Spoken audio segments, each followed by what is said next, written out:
Hi, everybody. Welcome back to another episode of Awaken to Your Soul Path. I am your host, Barbara, and today I'm joined by the beautiful Penny Barron.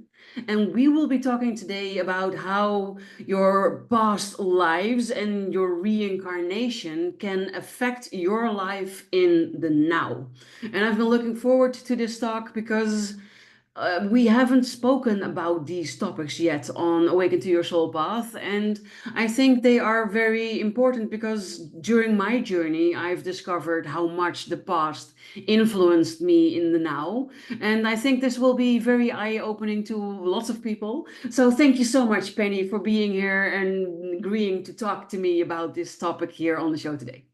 Thanks so much, Barbara. I'm really looking forward to it. And thanks for having me.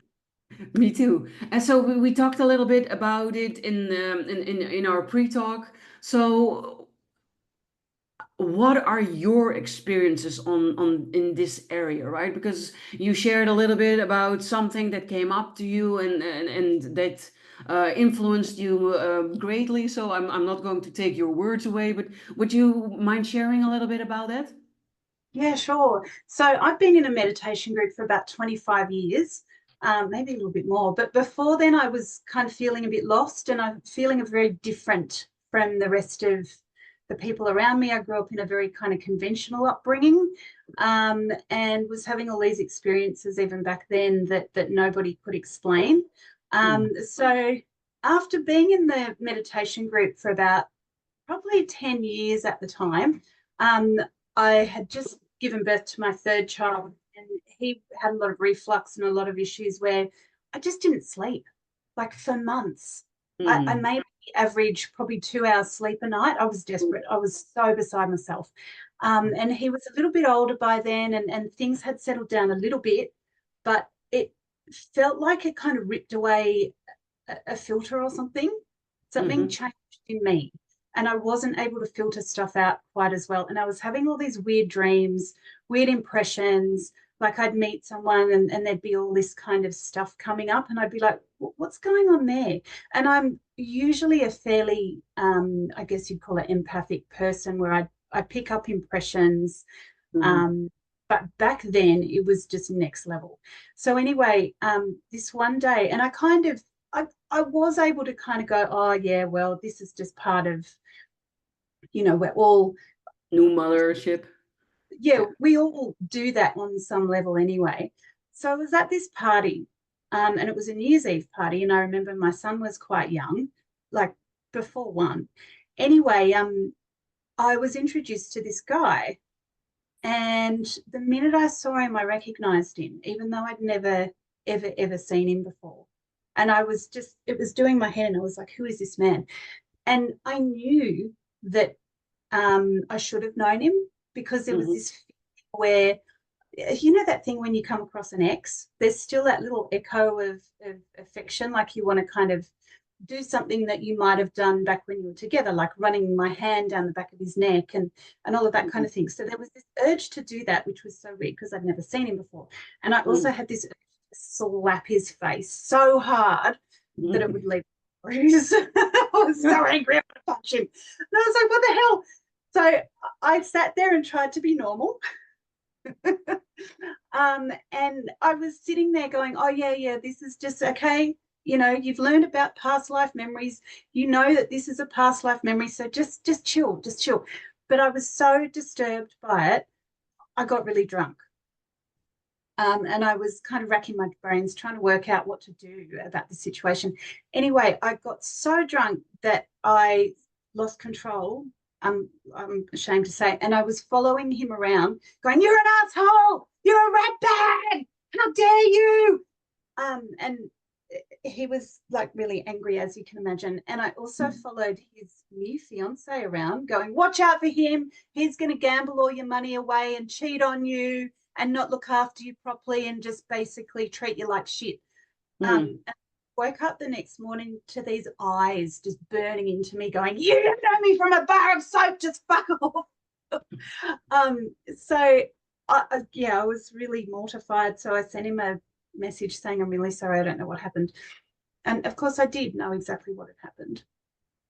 So anyway, a little while later, after all the ribbing and the bagging out and the, pennies and nutcase had settled down, I was sitting there in bed and I had the worst hangover of my life. It literally lasted a week. It was so bad. Mm.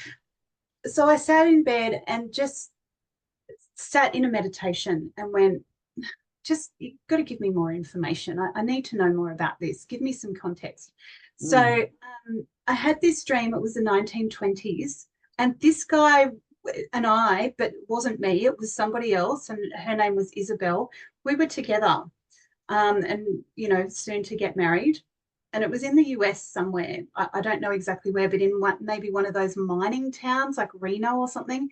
And Mhm. both our families were old money, had a ton of money. And we were like the darlings of Reno or whatever, wherever it was. And we had this huge, massive wedding that the whole town came to and all of that kind of thing. It was so weird. Yeah.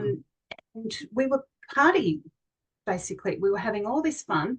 And then she got pregnant and it slowed her down. But it didn't slow him down. And once she had the baby, he was still partying, whereas she Mhm. was kind of at home by herself. Yeah. You kind of put up with it because that's what you do. And Yeah. then after a Especially in while, that time. Yeah. yeah, exactly. Then the depression hit, and this dream was so vivid. Mm. They moved from their beautiful, spectacular apartment to this like dive with their two kids. And the end of the dream was her sitting at this crappy old kitchen table, pockmarked with cigarette burns and all that kind of thing. And she had one of those cookie tins, those old fashioned metal cookie tins, and it Mhm. should have money for the rent in it and the coming month's supplies or whatever, and it was empty. And the end of the dream was him staggering in the back door with his pockets kind of all inside out and lipstick all over his collar, and he was absolutely drunk as a skunk. And she got up from the table and threw the cookie tin at him with all her might. And that was the end of the dream. Okay. Bizarre. Yeah. While it was happening, did you also feel like, oh my God, this is not me? I don't know who is saying this, but it's not me? Or were you really into it? It was me. Hmm. But it was so weird because I'm used to the way I Hmm. feel, Yeah. and it wasn't the way I felt in herself, but it was me. Hmm. It was so natural to be that person. It was me. Hmm. It wasn't. It was different. Yeah. And this man that you were following around and shouting at, he was that man from the dream. Yeah, he had the same that I don't know how to describe it. There's like, that impression that you get from someone, an energy signature. Hmm. And I know we come back different. So we don't come back as the same person. It's almost like a deck of cards and we shuffle around and all of that kind of thing. But there's still an internal energy signature that I've noticed remains. Well, yeah, this is also, I think, what happens when what they call meeting your soulmate. I've had that happen at a seminar. I met Yeah. this guy and I had the overwhelming urge to want to crawl in his lap. I had never seen him before, and it was really strange. So I managed to control myself and to not do that. But we also had to do partner exercises, and he was as drawn to me as I was to him. So we decided to do the partner exercise together, and it was such a deep level of being comfortable with each other, and like your soul recognizes the other soul, right? And it's not that you as people in the now life recognize each other. We had never seen each other before, but still there was this familiarity, this recognition. Yes, absolutely. And I noticed after that it was almost like a forerunner because it happened again later on at the meditation group. And I won't go into that one, but it was very similar, but a million times more intense. And Mhm. it turned out to trigger a whole bunch of memories from what I worked out, or we worked out together actually, to be ancient Sumerian times. Mhm. Um, And I remember even before meeting this person through the meditation group, I was having all these dreams of like running through the desert, and there were thistles and, you know, the incredible sky above and the moon, and I was wearing these weird leather sandals or something, Mhm. yeah, that something terrible had happened, and I was running away from whatever terrible thing that had happened, and I was tormented by those dreams for Mhm. years, spiders and all this other stuff. And yeah, so I ended up at a meditation retreat as part of this meditation group that I was with, and this person ended up being there as well. So we Mhm. sat down, and like at first I couldn't even talk to this person. I was so just wanting to stab them. It was so bizarre. Mhm. Um, but when we talked about the whole thing later, we were able to unravel a whole bunch around what had happened, and when it was, and what the whole deal was. And yeah, I ended up I felt like I was going a little bit crazy. I think I was, you know, that whole Mhm. trope or stereotype around the midlife crisis. This was kind of my midlife crisis. Yeah. Um, and rather than and you know, I wasn't very happy in my marriage either. So I decided to kind of write a book about it, Mhm. about the experience, as though it was a fiction. Yeah. And that saved my sanity. Yeah. So that was the way you coped with it. You dealt with it. Yeah, because I mean, you know, I was cleaning the floor every day and doing washing, and just the drudgery. It's the most boring thing in the world being a mum when you've got little kids, and you can't, like, I love my work and I wasn't really able to work much, and it was just soul Hmm. destroying. And so being able to do something like that and have that little bit of inspiration, and use what I'd learned to put into a story, and I used a lot of imagination as well to fill in the gaps, because there were lots of Yeah. gaps. But I remember there were times when I was writing where I would see it like a movie. It was just so Hmm. vivid. And that was my guilty pleasure instead of Yeah. cleaning the house. And did you ever figure out why it happened or why it happened specifically in that moment with that person? I'm assuming you mean the big picture why, Hmm. the purpose of why it's happened now. I There's a whole bunch of reasons. I think it's not just one reason, but one of them Mm. is to give a message around. Um, I mean, what happened back then was pretty bad, but the Mhm. the redeemability of things going so badly, and it feels like there's nothing you can do about it, and everything's hopeless, because Mhm. that's how that life ended, Mhm. and that's how the last life ended. And I think there were probably quite a few lives like that. But when we come back to be able to do it again. Mhm. And you know, I remember going to Sunday school when I was little, right? And there's this guy with the guitar and all of that singing, Yay, Jesus. And how we have to invite Jesus into our heart and be Christian. And then maybe some of us might not go to hell. There's tiny, tiny little percentage who get it right Mhm. will go to heaven. Um, and if we're good, we might be part of that tiny percentage, and it's forever. So you only Mhm. get life. And then after that, 99.99% of people are going to hell forever. Ooh. I remember thinking, wow, so much for Christian mercy. Yeah. Like, what's that all about? That's so weird. That makes no sense. So anyway, yeah, having all these memories and understanding all of that made me realize it is mercy, because we get to come back. I mean, it's horrible too, because we have to come back until we sort it Mhm. out. But we get to come back and come back and come back, a little bit like Groundhog Day. But every life is different Yeah. until we get it right. And then It's we about can, learning the lessons we need to learn, right? yeah, and it's our choice. We can hang on to all the old stuff. We Hmm. don't move on. We can just you know, hold on tight and not budge for whole Yeah. lifetimes if we Yeah. want.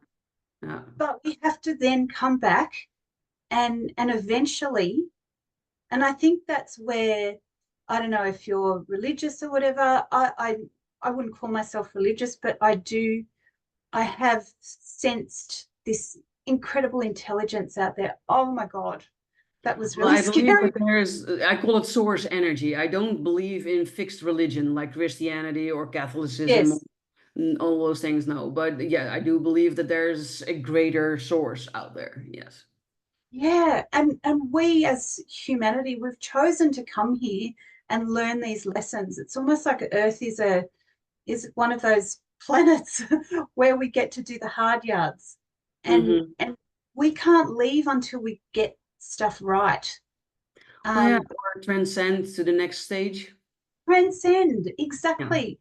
And we can only do that if we, first of all, acknowledge the past, because there's a lot of people, and I'm guilty of doing that, sweeping things under the rug and not acknowledging them. But at the same time, there's that balance between acknowledging the past and um, wallowing in Yeah. it.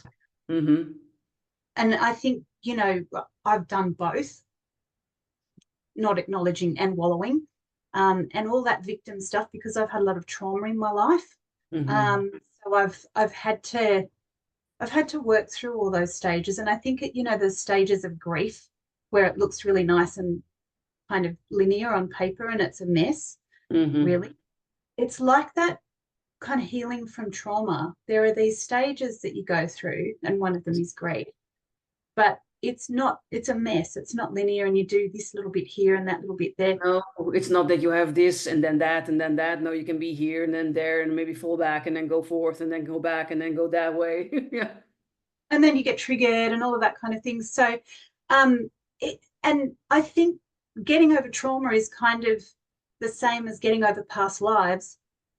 It's done in the moment, wherever you're at now, and it's understanding that, yes, there's all this past that's weighing us down. It is. It's totally weighing us down, and we've got all these triggers and all this shit to deal with from the past. But we are also not in the past anymore. We're here. Mm-hmm. And I think also that's what the past life memories and stuff taught me, because it got to the point where I would meet someone and I would have all these impressions and memories. And, like I worked with this woman who was very tall. And I remembered that her and I previously were in a relationship. She was the man, she was an alcoholic. There was all this stuff coming up. And I was like, I can't actually be here in the moment with her right now, because I'm too busy going on and on about all that shit that happened in the past. It's irrelevant. Yeah. And I can acknowledge that all of that happened and go, oh yeah, okay, that's a story. But that's not true now. But how Even did you though figure out that you were not going crazy then and that you were, in fact, dealing with past life memories? from sitting on a cushion and listening so much to this spiritual teacher that I had been involved with in this meditation group for 10 Mm-hmm. years. Otherwise, I never would have known, and I would have gone insane. I would Mm-hmm. have thought I was insane. I mean, I still thought I was insane, but I would I have. can imagine because the things that you're describing, I think that most people will think, oh my God, I'm losing my mind. I would, absolutely. And, it's one thing to sit on a cushion and listen to people talking about past life memories and all of that kind of thing, but it's another to actually experience it and Hmm. go through all that grind of, oh my God, what's happening to me? Yeah. Yeah. And so at some point you figured out what was going on. How did you handle everything? How did you find out what lesson you were supposed to learn, for instance? Not for a long time. And I think the lessons are ever unfolding, actually. I know that sounds really corny, but it's that thing where at first you go, oh, okay, well, that's happening because of this. Hmm. Just to show me what a past life memory might look like. Maybe I can help people in my practice, because I'm a natural therapist, I'm a homeopath, naturopath, nutritionist, and I help. Usually I support women, especially women who have been traumatized, which is like 90% of the female population, I reckon. possibly the men as well, but yeah, I mainly focus on women. So that was very much in my mind, to be able to take my experiences and help support whoever needed it in that way. But also I think it's to remind people that we're more than just we're more than our past. Mm-hmm. You know, the world is in such a shitful state at the moment with all of that past stuff coming back to bite us in the butt. You know, all of our Yeah. past collective has come to this point now where we're in a lot of trouble, I think, at the Yeah. moment. And Yes. I don't to think too much about it, because I can't do anything about that bit.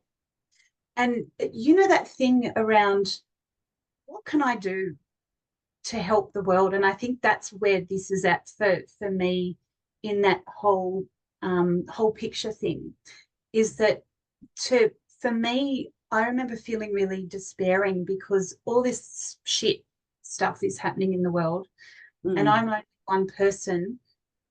What could I do to Yeah. contribute What influence do I have? something better? And the answer came to me one day when I was like doom scrolling through Instagram or whatever. I can't do anything about that, and I can't do anything about that, and I can't do anything about that. I am going to keep informed about all those things, but I'm not going to walk around angry anymore because I feel so powerless. Because Mm-hmm. I've got a really beautiful situation where I can sit in my clinic room and talk to these wonderful women, and we can create a bubble. I Mm-hmm. can honestly create this little bubble around me, around what I can do. And when I realized that, I was less angry, and I started taking what I call positive revenge against all the shit that I've been through, against all the shit that the world's doing, or the world's going through. I can't influence anything, but I can sit in my own strength and influence that, just that little bubble around me. And Yeah. that's my revenge that I decided to take. And it's ever since I've done that, my anger's settled down, because I used to have a lot of anger problems. My quality of life has improved dramatically, and I'm living. I know this sounds really selfish. I'm living for myself. Oh, no, I don't think that's selfish at all, because I think that that is the way to live. Because most of us, we are always there for other people, trying to serve people, trying to help people, while we forget ourselves in the process. And most of us, we are either worried about the past, I should have done this, I should have said that, what if I had made that choice, or what if I hadn't done this, or something like that. But it doesn't change anything, it doesn't solve anything, because what happened, happened. Or people are worried about the future. What if this is going to happen? Or what if Yeah, that is going to happen? Or what if I make the wrong choice? Or things like that. And that is also not beneficial. So I think the only thing you can do is be present in the moment, work on yeah, yourself, make sure that you are warm, kind, loving, anything you want to be as a person, and that you work on your own stuff, your own shit, your own traumas, your own hurts, your own wounding, your own healing, and then figure out what your I call it your soul's purpose, what your mission is here on earth, what you karma. are Yeah, meant to be doing. Yeah, and so it's a yes, combination between dharma and karma, both of them, and then just do that to the best of your ability. that's it. And ever since I centered, I suppose, like I was, I was all out here. Hmm. Do anything out there. Bring it No, back to it's you. here. Yeah. And now I feel like I'm in a much better position to be able to help out, Yeah, because I'm not fluttering around out here somewhere. I'm coming I'm from that strength, that point of strength. within. Yeah. And my tank might not be full because I'm working and single mum and all of that kind of thing. But um, I'm coming from that place of strength inside me, Hmm. Yeah. realness, authenticity. Yeah, I feel much more authentic and coming from me. Yeah. And that is, I think, the way to be. And I think that's in the end, I think everybody's journey, but not everybody is either strong enough to go on that journey or ready enough to go on that journey. So for a long time, I was angry because I did a family constellation and I was chosen to be somebody's father. And I got channeled through what I had to say as the role of her father. And she was struggling with her father the way I had been struggling with my father. And the things that that father said, it felt like that was also my father's reason. So I think that's why I needed to be that father for her. And one of the things that the dad said was, because my question and her question was also, why couldn't you do this? Why couldn't you work on yourself? If I'm strong enough to look at my behavior and come to the conclusion that it could be better and work on myself, then why didn't you, right? And Absolutely. his answer was, because I wasn't strong enough, because I wasn't like you. You are much stronger and much more powerful than I was. And the first time I heard that, it triggered also anger, because I thought, oh, that's easy. Yeah, what a cop out. Right? Yes, That's yeah, easy. Oh, I cannot do that. So I withdraw. And later I sort of realized that it might actually be true for people. Some people might actually just not be ready, or it's part of their journey, it's part of their path, they say the universe works in mysterious ways, and that is so true. And some people have a big role to play, other have a small part to play, but everything's connected and everything happens for a reason. But yeah, for a long time there was anger for me around this situation, where I think if I can take responsibility for my own actions and start working on myself, why couldn't you? yes, absolutely. And I totally hear you because my parents, I won't go into it, but yeah, I've had to really pull back emotionally. You know that thing when you don't get what you need and you're kind of yearning for it and you wish that person would give you what you need because Yes. they should. And it's true, but they don't. And that's just reality. And I think that's part of accepting someone for who they are. It doesn't mean you put up with all their shit. It just Hmm. means you accept them for who they are, Yes. um, knowing their limitations and then responding accordingly. And that can be devastating, coming to Hmm. that acceptance that that person is not capable of being able to give us what we need, even though they should have. That can be devastating, and sometimes even you need to distance yourself from that person, even if that person is your mother or your father, because they are still stuck in their paradigm, in their hurt, in their trauma, and Yeah. they are either not taking responsibility for it, or they are, what would be the right word for it? They're acting out their drama, but then to your expense. And Yeah. And sometimes, living honestly. right? And Yeah. sometimes Without then you that. need to make the very difficult choice and say, I love you, but I cannot have you in my life right now. Because the way you're acting and the way you're doing and everything that you're doing towards me and saying towards me and blaming me for, I know it has nothing to do with me. It's your destiny, but Yeah. it's affecting me in ways that I cannot allow to continue. 100%. And we're not here to be somebody else's dumping ground, No. emotional dumping ground. And that's what happens, isn't it? We dump. Yes. And I know that we've all been guilty of doing that. I know that I've done that. But yeah, for people who continue to do that and despite you telling them no. Yeah. And I do have people in my life like that. I've over the years I've been able to kind of gradually cull those friendships or those associateships or relationships or whatever it is. But yeah, sometimes when it's very close family, it's a difficult one, isn't it? Yeah. Yes, because friends, you can say, oh, you're not my friend anymore, and you could be fine with it. But there Yeah. is also this cultural thing, I think, that children are supposed to love their parents. and parents are supposed to love their children. And what if a parent behaves in such a way that it becomes impossible to love them, for one? Or what if a parent acts in such a way that you can still love them, but you cannot allow them to continue doing that or treating you in that way? And then you need to decide to break contact with your parent. And I think that's more difficult than with a friend or a partner. 100%. But I think when you're on the path, whatever path that is, and you want to be able to grow, and it's about growing, isn't it? And I think a lot of those supposed loved ones, and yes, I'm sure they love us in their way, but they're threatened by that change. Yes.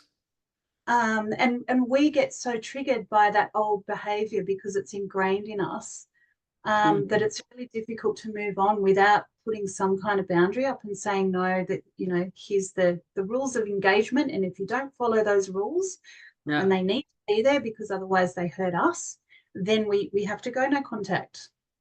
That's Yes. devastating. Yeah. Yeah.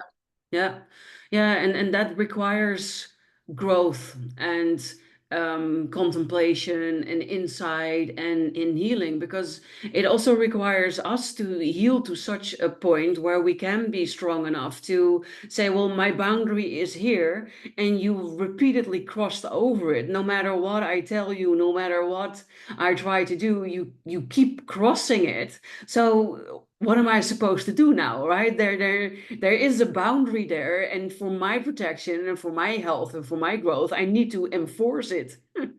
Yes, And and then you're the bad guy. But I yeah, think too, these kinds of things, if we don't learn them, then we get to come back and repeat them over and over again. So, yes. I mean, that's my idea of hell.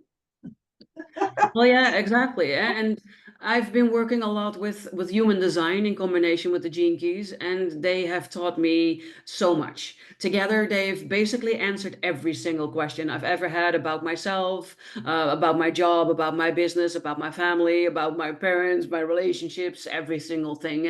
And what we see is that there are 6 stages to a soul. Is you can have a young soul, one that's just coming, and you can have an old soul, one that's been around the block at least 5 times, and there are stages in between, and depending on what your specific profile is, what your soul combination is, you have specific experiences because of Yes, lessons that need to be learned in order to move to the next level or maybe to the end station, and depending on where you are. And the reading of that and the realization of what it means specifically for me was also very, very eye-opening, and it allowed me to find peace with the things that happened. acceptance. And Yes. it's not just that blind acceptance of, oh, okay, we can be treated like shit, but it's that acceptance of, okay, there it is, acknowledgement, let's move on. Yeah. Yeah. But I also think, all that stuff around human design or whatever it is, it's almost like we're avatars in a video game, and we get um, in the video game, it would be weapons and armor, but in life, it's kind of tools and Information. invitation. Yeah, whatever it is that we're given, it's this mix of a whole bunch of different things that hold us back or give us Yeah. strength or whatever. And it's different each time. And then we forget that we're not the avatar, that we're more than that. Yeah. That we're actually the video player up there, but we've lost touch with that because we've forgotten so much. Um, Yes. Yeah. and I remember the spiritual teacher. He talks a lot about how when we first were, because we're the fallen ones, really, but we're the fallen ones because we chose to do this and go on this journey, right?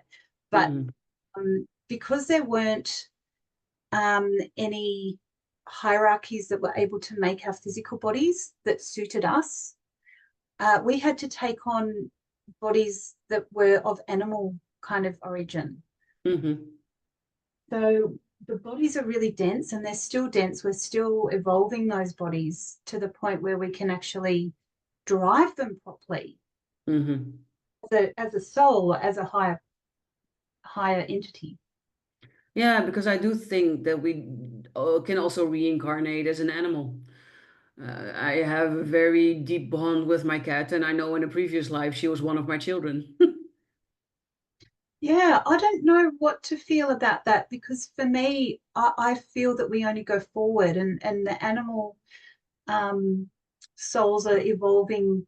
I know that humans don't look like they're very evolved at the moment, but it, to me, I see it as a whole kind of movement of shifting towards something more evolved. Yeah, but I think Um, it depends on the role that you're supposed to play, right? Because she has been my rock and my support system that have gotten me through a lot of things. And we talked about it a little bit in the beginning. I am the karmic black sheep of the family. me too. So Yeah. that means that I have a very lonely journey because Yes, you lose everybody except my you cat. do. And she played, still does, plays a very important, very vital part in my current journey. So it's not necessarily a step back to reincarnate as an animal because you have a very important role to play, and it can also be. I cannot talk to animals sadly in that way, but maybe it also brings them something, some lessons, a different perspective, or another thing that they needed to learn. I don't know. I do think that that's true where the animals, when they incarnate as pets, that massively allows really good learning opportunities for them as well. Yeah. Yeah. And Yeah. and I remember hearing something also about how the evolution of humankind has been slowed down because of all this stuff going on in the world. You know, the kind of the blocking, I suppose, of that growth of humankind by Yes. certain interests. Um, and because of that, the new souls coming in have been slowed down to a complete trickle because there's hardly anybody kind of going out the other end.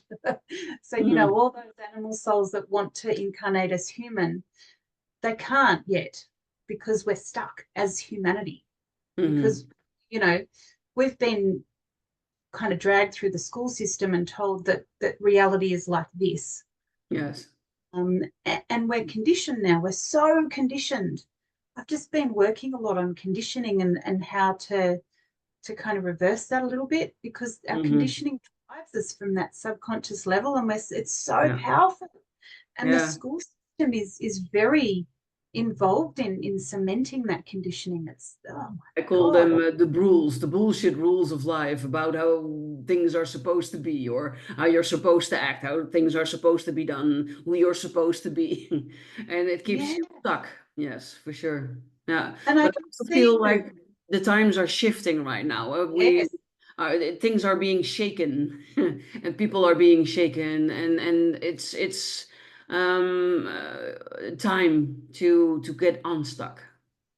yeah, I can see that too in a lot of discussions on social media and where women are at now and men and all of that kind of thing. I see that a lot in the kind of relating between women and men. It's totally changed. And I think it needed to. I think there's a lot of anger still outpouring over the last however many generations that women have been kind of stuck in that against Yeah. our will. But yeah, now we're starting to move out of that and relationships are being redefined. How Mhm. exciting.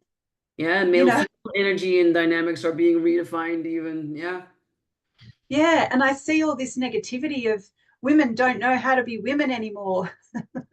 Oh, but there are some women, right? Because I'm in the process of selling my house, and there was one female realtor that I saw, and the rest were all men. So I thought, oh, I'm going to invite the female realtor, right? Because Yes. I would love to tap more into the female energy. And she was more a man than the men were.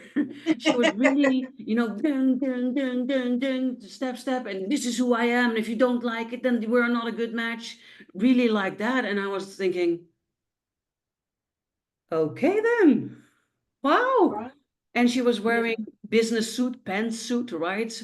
And then the hair's tight in back. So really hard, really not feminine at all. No softness, no intuition, no empathy, just really businesslike. And before I started my own business, I used to work in IT, and I was one of the few females in IT. And most females that work in a male-dominated world turn themselves into a man version because somehow they feel that they need to be that person to compete in or to have a role in the world. And it's still also promoted in especially business life, because men and women in the same position, the woman always earns less than the man, for instance. Yes, that's right. And I think from my point of view, because I've been that tough woman, not the corporate tough woman. I've been somebody who was very tough on the outside. And for me, that came from all the trauma of Yeah, being, I recognize that too. I had a very hard yeah, outer shell because I needed to protect my soft inside because of all trauma. Yeah. yeah. And I think as a society, we need to move forward and help support not just women but also men come to a more peaceful redefining of who we all are, because I think it's so easy to, and I've done it before. Oh my God, she's so masculine. Yeah, absolutely. I think that's a big problem because we're so out of touch with that feminine energy. We're so, and our bodies are so tense like that. Yes. Um, and I remember actually something because I'm now going through the joys of menopause. I remember hearing something about the adrenals, and in TCM, so the Chinese traditional medicine, was talking about the kidney energy, and how it's quite yin, right? So we have our adrenals, we have our spleen, and all of that kind of thing, and that's very yin. And then Yes. we've got our liver, which is a very yang energy. And if Well, we the liver is also a yin organ, but they have yang partners. Yeah, yeah, yeah, that's right. But if we completely deplete our yin energy through our adrenals and kidneys and spleen and all of that kind of thing by pushing ourselves too far, then the liver has to take over in its kind of more yang balance, and we become irritable, we become wired, we become Angry, unable to sleep, frustrated. and that more kind of Mm, masculine. And we can't help but do that, because that otherwise how do we get through the day? So yeah, it's about kind of trying to find that peace and rest. a survival mechanism, basically, right? Survival, we're in survival mode, a lot of us, and when we're in survival mode, we can't actually make those decisions of responding and advocating. We make Hmm. decisions attacking and reacting. Yes. Yeah. um, Yeah. And I think society has a long way to go in supporting all of us actually to move out of that survival mode and into something that's a little bit more able to really um, do something good in the world. If Hmm. people are able to move out of that survival mode, and that's what it is, I reckon, if enough people are able to move past their trauma, because everybody's got some element of trauma, then we can start everybody can start building their own little bubble and making those actions towards things being better. And I think that's where the key is. It's on the individual level, but it's also on that level of everybody kind of understanding that we're interdependent. We all need to help each other. We all need to be Yes. there for each other in the way that we can.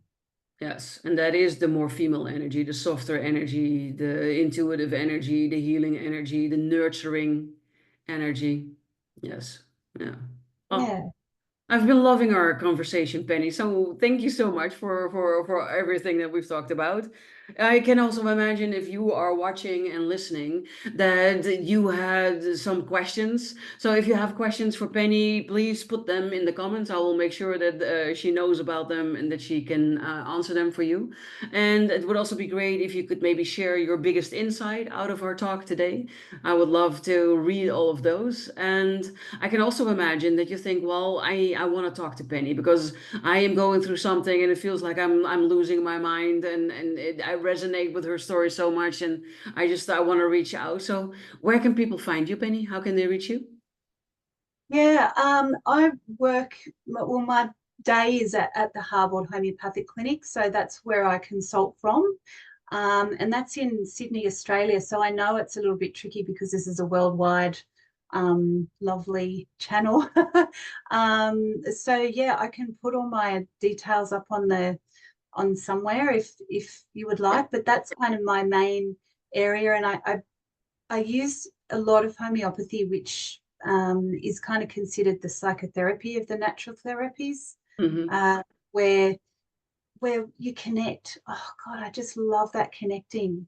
And I see a lot of women, and we just have a laugh for a lot of Hmm. it, but we just get stuff done while having a laugh and while kind of going through some of those realities and some of the just working through untangling what's the reality behind all this stuff that's Yes. happening. Yeah. Yeah, I love it. I will make sure that anything you want to share with the readers, all links that are you want to share are included in the show notes in the video. So if you're catching this, then look at the show notes and you will find everything there. For today, I want to thank you very much, Penny, for being here, for talking, for being so open, and for sharing your story.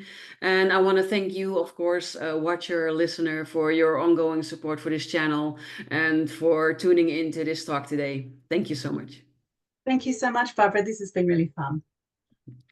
Bye, everybody. Have a really great rest of your day, and I look forward to inspiring you with another beautiful guest in next week's talk.